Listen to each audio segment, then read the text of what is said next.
안녕하세요. 가톨릭대학교 성빈센트병원 소화기내과 송도선입니다.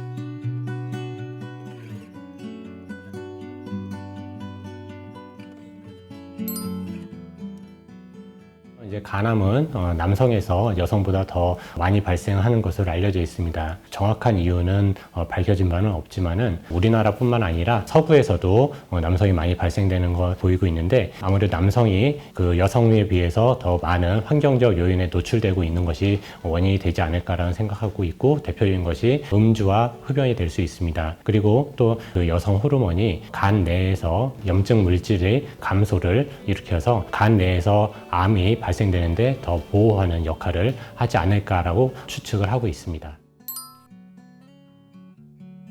우리나라에서 이제 40대하고 50대에서 간암으로 인한 사망이 사회적 문제가 되고 있습니다. 그렇다고 해서 40대, 50대에서 간암이 호발하는 것은 아니고, 간암도 역시 나이가 들어감에 따라서 더 많이 발생이 되는 암입니다. 우리나라에서 이제 40대에서 50대에 다른 나라보다 간암이 더 많이 발생되는 이유는 아무래도 우리나라의 간암의 주요 원인이 비형 간염이기 때문이라고 생각합니다. 비형 간염 같은 경우는 그 간경변증을 거치지 않고 만성 간염 상태에서도 간암이 발생될 수 있다고 알려져 있고, 우리나라에서 비형 간염의 주요 감염 경로는 산모에서부터 아이한테 전염되는 주산기 감염이 주요 전파 경로가 되기 때문에 아주 어렸을 때부터 비형 간염에 노출이 되고 젊은 나이에서 간암이 발생되는 것으로 생각이 되고 있기 때문에, 그 C형 간염이라든가 비알코올성 지방간이나 음주로 인해서 간암이 발생되고 있는 외국에 비해서 많이 발생이 되는 것으로 생각되고 있습니다.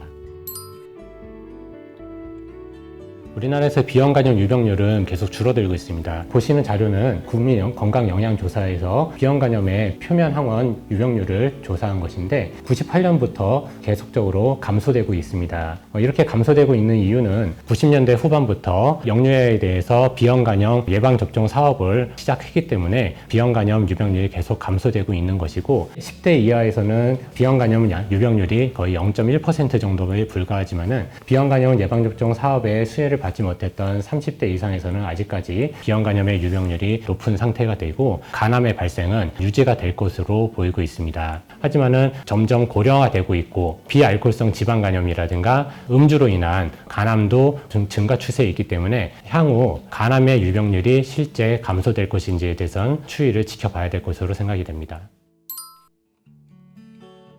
비형 간염 치료제는 우리나라에서 1998년도부터 치료가 시작이 되었습니다. 처음 그 항바이러스제를 이제 치료를 시작하면서 바이러스의 증식을 억제함으로써 많은 환자들이 도움을 받고 간경변증으로의 진행이라든가 간암의 발생을 줄일 수가 있었습니다. 하지만 이제 초기의 약제들은 내성 발생이 많았습니다. 그래서 그 내성의 발생을 줄일 수 있는 약제가 개발되어서 사용되고 있는 약제들은 5년 동안에 사용했을 경우에 내성 발생률이 1.2% 미만으로 보이고 있기 때문에 효과가 아주 좋습니다. 하지만은 이 지금까지 나오고 있는 항바이러스제들은 모두 비형 간염을 완치할 수 있는 약제는 아니고 바이러스를 억제하기만 하는 약제들입니다. 아직까지 완치하는 약제가 개발되지 못했기 때문에 이 약제들을 중간에 끊게 되면은 다시 바이러스가 증식을 하면서 환자의 간 상태가 나빠질 수 있기 때문에 항바이러스제를 장기간 복용해야 되는 문제가 발생됐고, 그러다 보니까 이제 항바이러스제로 인한 부작용에 대한 문제들이 발생이 돼서 요즘에는 내성률도 적고 항바이러스 효과도 우수하면서 부작용도 적은 약제를 초치료로 선택하는 추세로 가고 있습니다. 대표적인 것이 골밀도 감소라든가 신기능 이상, 그런 것들이 있을 수가 있어서 그런 부작용들을 감소시킬 수 있는 약들이 또 개발되어서 치료가 되고 있습니다.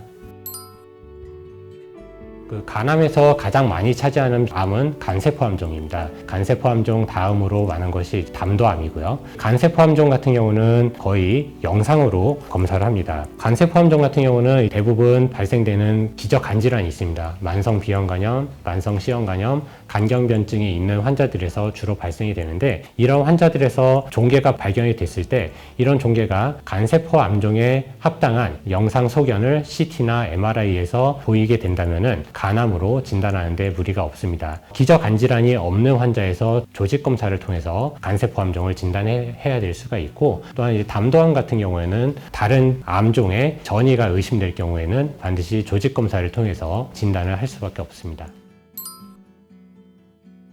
먼저 고주파열 치료에 대해서 설명을 드리겠습니다. 고주파열 치료는 일단 심한 간 기능 저하가 없는 환자에서 간 절제술이나 간 이식술을 시행할 수 없는 환자에서 주로 시행을 하는데, 많이 진행된 환자에서 사용할 수는 없고 비교적 초기 병기에서 시행하게 됩니다. 간암의 그 크기가 3cm 이하, 개수가 3개 이하의 환자들에서 고주파열 치료를 하게 됩니다. 고주파열 치료는 우리가 목표로 하는 간 종괴를 초음파로 찾고 전극을 넣고 이 전극을 통해서 전류를 흘려서 열이 발생되면은 암을 없애는 겁니다. 괴사를 일으키는 것입니다. 그래서 고주파열 치료 같은 경우는 최근에는 치료 그 효과가 많이 향상이 돼서 간 절제술을 시행할 수 없는 환자에서 간 절제술을 대체하는 개념으로 시행되기도 하고 있습니다.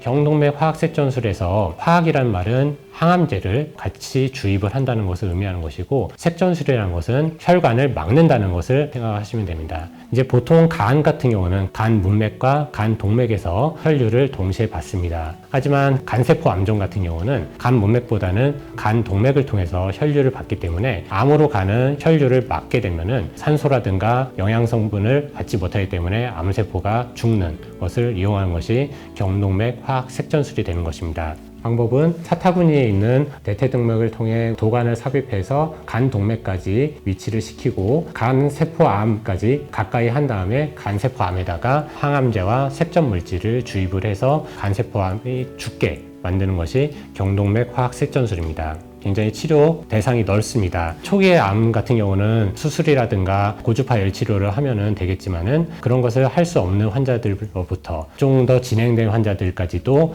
경동맥 화학색전술을 이용할 수가 있고, 최근에는 이제 항암제가 종양 내에서 서서히 방출돼서 항암 효과를 높이는 경동맥 화학색전술을 이용하는데, 약물 방출 미세구를 이용하는 것입니다. 그 약물 방출 미세구에 항암제를 부착을 시켜서 간세포암에다가 넣어 놓으면은 그 안에서 약물을 서서히 방출함으로써 전신 부작용을 낮추고 암의 항암 효과를 높이는 것이 약물 방출 미세구를 이용한 경동맥 화학색전술이 됩니다.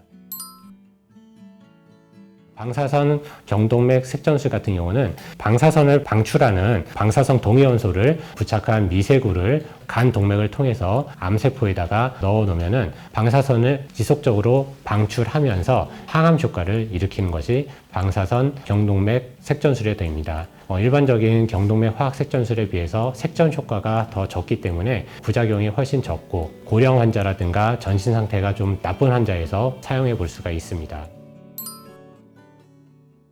전신항암요법은 여러 가지가 있을 수 있는데, 먼저 전신항암요법을 쓰는 환자 대상은 그 혈관을 침범했거나 간 외로 전이가 있거나 그런 환자에서 주로 전신항암요법을 하는데, 예전에 사용했던 전신항암요법 같은 경우는 흔히 우리가 항암치료라고 하는 것들이죠. 그런 것들은 부작용이 많고 생존율 향상과 같은 그런 효과가 뚜렷이 알려진 바가 없어서 많이 사용하지는 않습니다. 최근 한 2000년대 후반부터 표적항암제라는 것을 사용하기 시작했습니다. 암의 진행이라든가 발생의 원인이 되는 표적을 우리가 찾아서 표적 물질만 억제를 하는 것입니다. 그것으로 인해서 항암 성적이 높아지고 있고요. 그 외에 나오고 있는 것이 면역 관문 치료제입니다. 평소에는 암에 대한 그 면역이 억제하고 있는 신호를 면역 관문 치료를 통해서 암에 대한 면역이 증가됨으로써 암세포를 치료하는 것입니다. 면역 관문 치료제가 지금까지 나온 여러 가지 전신 항암 치료 중에서 진행성 간암에서 가장 효과가 좋은 것으로 알려져 있어서 이용되고 있는데, 그 증가된 면역으로 인한 대장염이라든가 폐간질염이라든가 간염이 더 생길 수도 있고 피부 질환이라든가 부작용 같은 것이 나타날 수 있기 때문에 주의가 필요할 수 있습니다.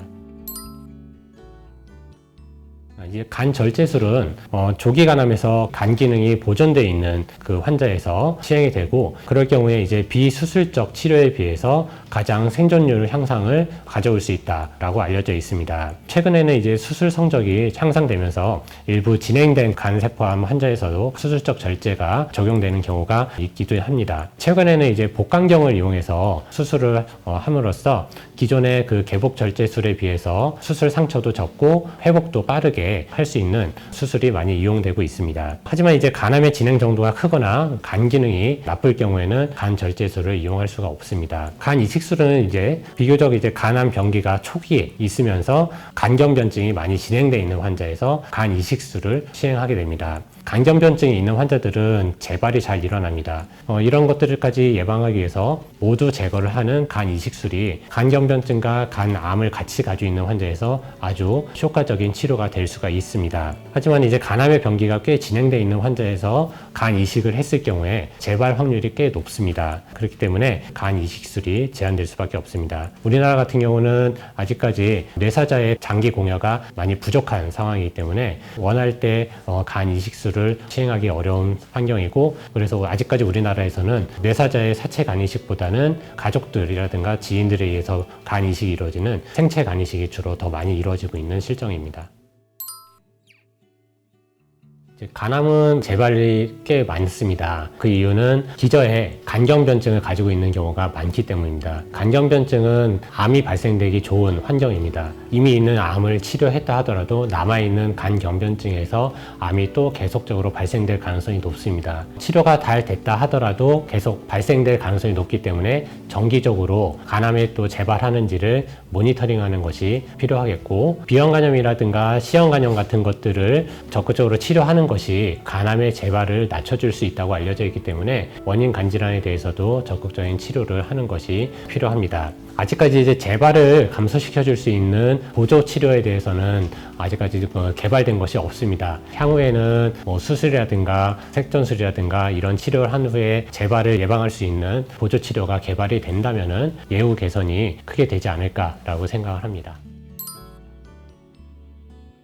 간암의 생존율이 다른 암종에 비해서 낮은 것이 사실입니다. 하지만은 간암을 비교적 초기에 발견을 해서 적절하게 치료를 한다면은 완치가 가능하기도 합니다. 그리고 또 예전에 비해서 좋은 치료들이 많이 개발이 돼서 이용이 되고 있기 때문에 간암이 진단이 되었을 경우에 간 전문의를 찾아서 본인에게 맞는 치료가 어떤 것인지를 상담을 통해서 선택을 해가지고 적극적으로 치료하는 것이 중요할 것이라 생각하고, 간암이 진단되지 않았다 하더라도 만성 비형간염이나 만성 시형간염, 간경변증이 있는 환자들은 간암이 발생할 확률이 높기 때문에 적극적으로 치료를 하고 관리를 함으로써 간암으로 발생하는 확률을 낮추고, 만약에 간암이 발생된다 하더라도 초기에 발견을 해서 치료를 하는 것이 중요하다고 생각합니다.